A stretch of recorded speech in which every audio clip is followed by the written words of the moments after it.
नमस्कार, 2 बजे दोपहर 5 बड़ी खबर में आपका बहुत स्वागत है। मैं हूं आपके साथ ऋषभ राय। रुक करेंगे खबरों की ओर, जहां पहली खबर आपको बीजेपी सांसद नवनीत राणा के बयान की बताएंगे, जहां असदुद्दीन ओवैसी के भाई अकबरुद्दीन के बयान पर पलटवार किया है। उन्होंने कहा कि 15 सेकंड पुलिस हटा लो तो पता नहीं लगेगा दोनों भाई कहां गए। दूसरी खबर आरएसएस प्रमुख मोहन भागवत की है, जहां भागवत ने कांग्रेस के नोटा अभियान पर तंज कसा है। तीसरी खबर दिल्ली से है, जहां कांग्रेस नेता राहुल गांधी के खिलाफ केंद्रीय मंत्री रामदास अठावले ने चुनाव आयोग में शिकायत दर्ज कराई है। उन्होंने राहुल गांधी के संविधान बदलने के दावे पर आपत्ति जाहिर की है।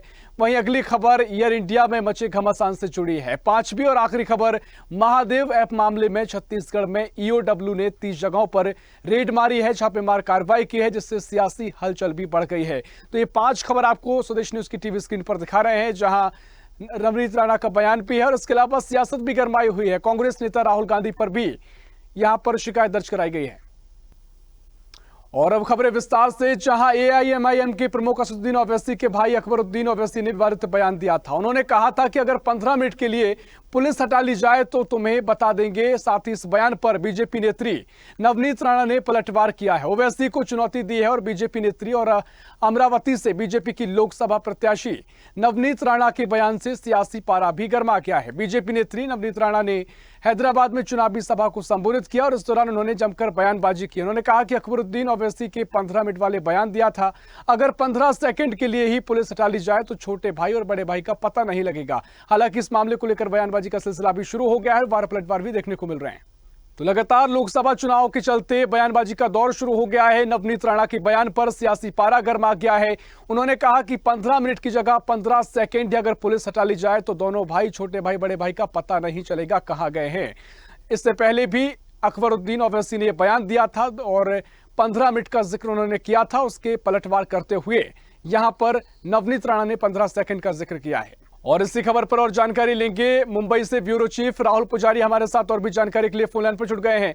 राहुल, लगातार लोकसभा चुनाव का दौर चल रहा है और बयानबाजी का दौर भी शुरू हो गया है। महाराष्ट्र से बीजेपी सांसद हैं नवनीत राणा, जिन्होंने बयान दिया है और 15 मिनट की जगह 15 सेकंड अगर पुलिस हटाई जाती है तो दोनों भाइयों का पता नहीं चलेगा, ऐसे कहती नजर आई है। क्या कुछ उनके बयान के सियासी मायने हैं? एग्रेसिव मोड में बीजेपी नजर आ रही है, क्या कुछ आप तस्वीर देख रहे हैं? जी ऋषभ, मैं बता दूं, ये बहुत पुराना मामला है। कुछ साल पहले एआईएमआईएम के जो प्रमुख है असदुद्दीन ओवैसी, उनके भाई हैं अकबरुद्दीन ओवैसी, उन्होंने विवादित बयान दिया था कुछ साल पहले कि 15 मिनट के लिए अगर पुलिस हटा दिया जाए तो एक हिंदू समुदाय के लिए बोला था, तो हम देख लेंगे कि हमारे समुदाय के लोग क्या कर सकते हैं। 15 मिनट के लिए हटा जाए, उसी का जवाब देते हुए नवनीत राणा, जो बीजेपी से इस समय अमरावती लोकसभा सीट से लड़ रही है, उन्होंने हैदराबाद में मधुलता के प्रचार में एक रैली कर रही थी, तो उसमें इसमें बोला कि आप 15 मिनट की बात करते हो, अगर 15 सेकंड के लिए अगर हटा दी जाए ना तो हम दिखा देंगे कि दोनों भाइयों को क्या हाल होगा और क्या हर्ष होगा। तो एक धमकी भरी भाषण और रैलियों में जिस तरह से किया जा रहा है और कुछ साल पहले का जो विवादित बयान था उसका आज पूरी तरह से आज आक्रमण कर दिया नवनीत राणा। वैसे भी नवनीत राणा एक फायर ब्रिगेड नेत्री मानी जाती है, पहले इंडिपेंडेंट लड़ा करती थी, अब बीजेपी में शामिल होने के बाद और फायर ब्रिगेड हो गए, क्योंकि कुछ दिन पहले उद्धव ठाकरे को भी उन्होंने हनुमान चालीसा को लेकर विवादित बयान दिए थे और हनुमान चालीसा पढ़ने चली गई थी मातेश्वरी से। आज हैदराबाद जाके डायरेक्ट ओवैसी के गढ़ में जाके चैलेंज करना बहुत बड़ी बात है। और जिस तरह नवनीत राणा ने बोला कि 15 सेकंड के लिए हटा दिया जाए तो दोनों भाई को देखा जा सकता है, तो उसके लिए दोनों तरफ से विवाद शुरू हो चुका है और आक्रमण शुरू हो चुका है और इलेक्शन को मोड़ देखते हुए देखिए आगे क्या होता है। ऋषभ, निश्चित तौर पर सियासी रूप से भी पारा गरमाया हुआ है, देखना महत्वपूर्ण होगा क्या कुछ तस्वीर आगे नजर आएगी। फिलहाल बहुत शुक्रिया राहुल, आपका तमाम जानकारी साझा करने के लिए। रुक करेंगे अगली खबर की ओर, जहां लोकसभा चुनाव 2024 में नोटा को लेकर सियासी घमासान जारी है और पारा भी बढ़ गया है। कांग्रेस ने लोकसभा चुनाव में नोटा जन जागरण अभियान शुरू किया है। मेरा वोट नोटा को स्टिकर लगाए जा रहे हैं। वहीं बीजेपी ने कांग्रेस के नोटा अभियान के खिलाफ मोर्चा खोल दिया है। आरएसएस प्रमुख मोहन भागवत ने कांग्रेस के नोटा अभियान पर तंज कसते हुए कहा, नोटा का विकल्प हमारे हित में नहीं है। लोकतंत्र में जो सर्वाधिक योग्य लगे उसे वोट दें, राजनीति में 100 अच्छे लोग मिलना काफी मुश्किल है। साथ ही उन्होंने इस पूरे अभियान का विरोध करते नजर आए। तो अपडेट आपको दे रहे हैं, जहां नोटा का विकल्प हमारे हित में नहीं, भागवत ने ये बात कही है। राजनीति में 100% अच्छे लोग मिलना मुश्किल। लोकसभा चुनाव में कांग्रेस का नोटा अभियान, जिसके चलते अब सियासी पारा भी गर्मा गया है। और इसी खबर पर और भी जानकारी के लिए दिल्ली से हमारी सहयोगी तनु बालियान हमारे साथ फोन लाइन पर जुड़ गई हैं। तनु, लोकसभा चुनाव का दौर चल रहा है और बयानबाजी का दौर भी शुरू हो गया है। इसी कड़ी में कांग्रेस के नोटा अभियान पर आरएसएस प्रमुख मोहन भागवत ने आपत्ति जताई है। क्या कुछ उन्होंने कहा है और कितनी सियासत इससे आगे गरमाएगी?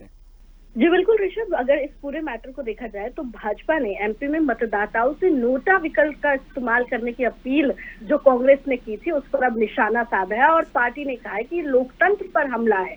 भाजपा के एक पार्षद ने एक ऑटो रिक्शा पर जो वो अपील से जुड़ा जो पोस्टर था वो चिपका हुआ था और वो फाड़ दिया और अपना विरोध जताया, जो हमने वीडियो देखा ऋषभ की लगातार वायरल भी हो रहा है। और भाजपा पार्षद संध्या यादव जो थी उन्होंने चुनाव आयोग से इस मामले की शिकायत करते हुए मामला दर्ज करने का अनुरोध किया था। और जो भाजपा अध्यक्ष है मध्य प्रदेश के वीडी शर्मा ने ये बात कही थी कि लोगों को ईवीएम पर नोटा बटन दबाने के लिए उकसाना लोकतंत्र में अपराध है, ये बहुत ही ज्यादा गलत है।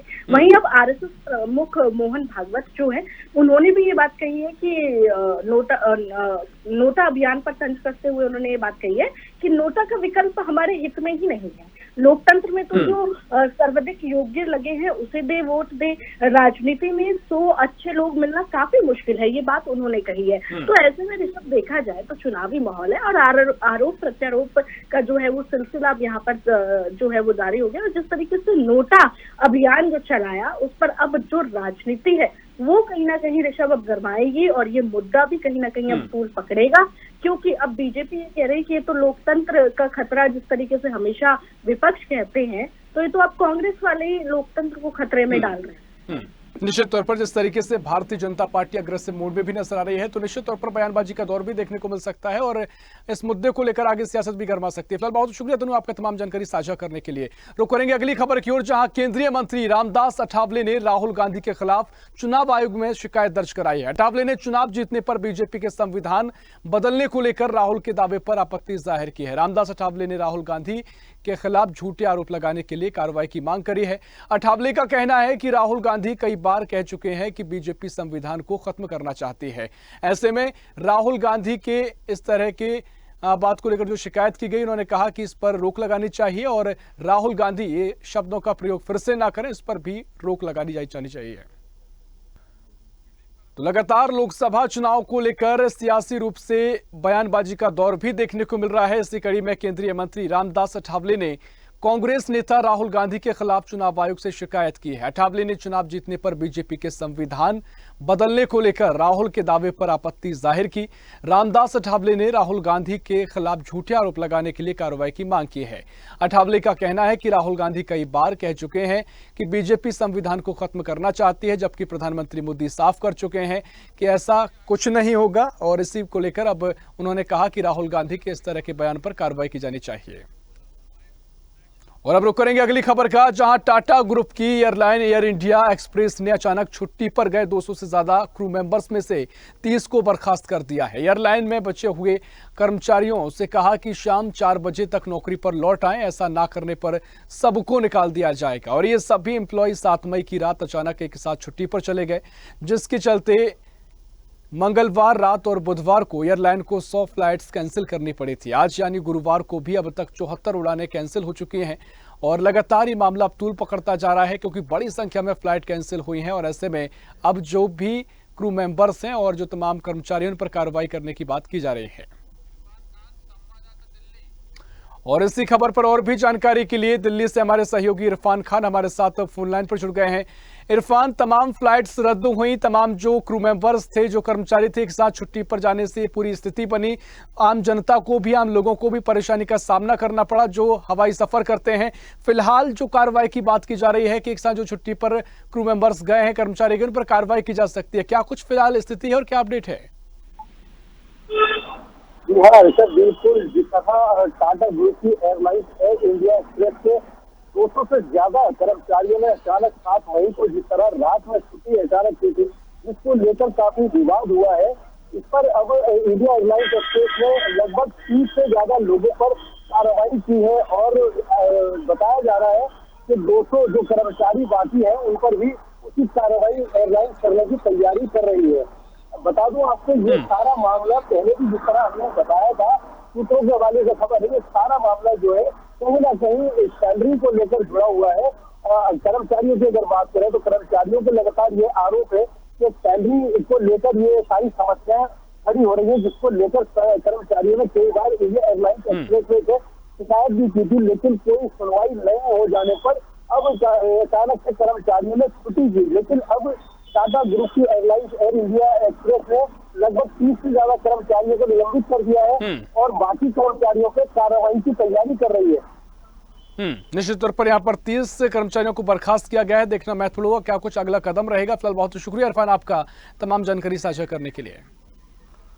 और अब बात आखिरी और पांचवी बड़ी खबर की, जहां छत्तीसगढ़ में महादेव सट्टा ऐप मामला एक बार फिर से तूल पकड़ता जा रहा है। दरअसल इस मामले को लेकर ईओडब्ल्यू ने प्रदेश भर में छापेमार कार्रवाई करी है और इस दौरान रायपुर, दुर्ग, भिलाई, कांकेर और राजनांदगांव समेत 30 जगहों में ईओडब्ल्यू की टीम ने एक साथ कार्रवाई की।